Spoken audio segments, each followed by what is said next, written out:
In all this time, I have come to understand that the most challenging part of reading a poem is not its interpretation but the exasperating attempt to grasp at the context or its fundamental premise. Ariel by Sylvia Plath has proved to be the epitome of this difficulty thus far, but My Last Duchess is on a whole other level. An uninitiated reader is welcomed with a title that could be more easily attributed to a grieving widower than a murderer husband.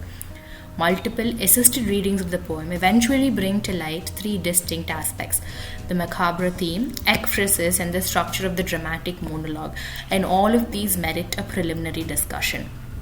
The Duke of Ferrara has murdered his last wife, a woman he deemed too genial, obliging, and pleasant to accommodate, and memorialized her with a painting that is hidden behind a curtain. And if that wasn't enough, he narrates the story, almost with obsessive undertones, to a visitor during a courting session.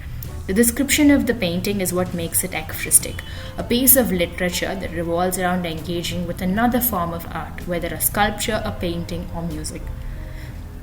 And the narration from the perspective of the Duke has resulted in the poem being a first choice citation in any discourse on the dramatic monologue. All put together, My Last Duchess is, well, delightful may not be strictly apposite, but it's not entirely irrelevant either. The dramatic monologue is a poetic form that was popularized by Robert Browning and gained eminence in the Victorian era. I'm particularly fond of Britannica's description of the style. It compresses into a single vivid scene a narrative sense of the speaker's history and psychological insight into his character.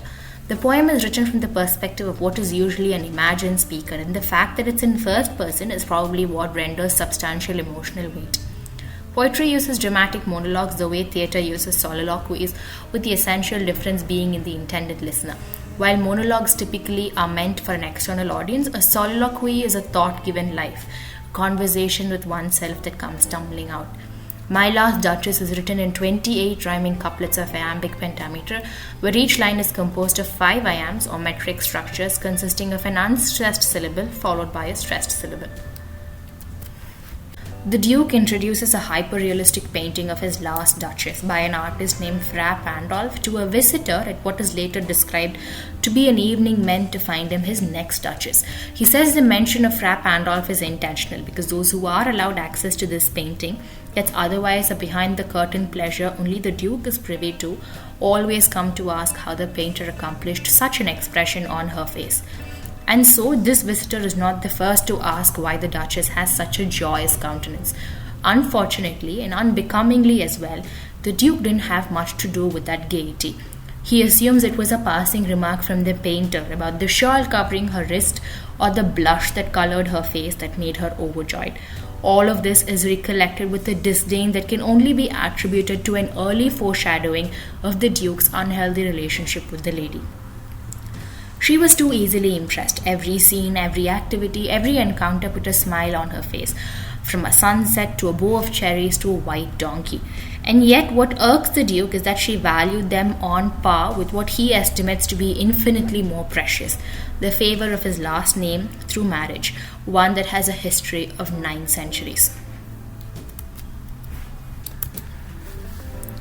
At the end of the day, however, he believes it isn't worth it to even have it out with her.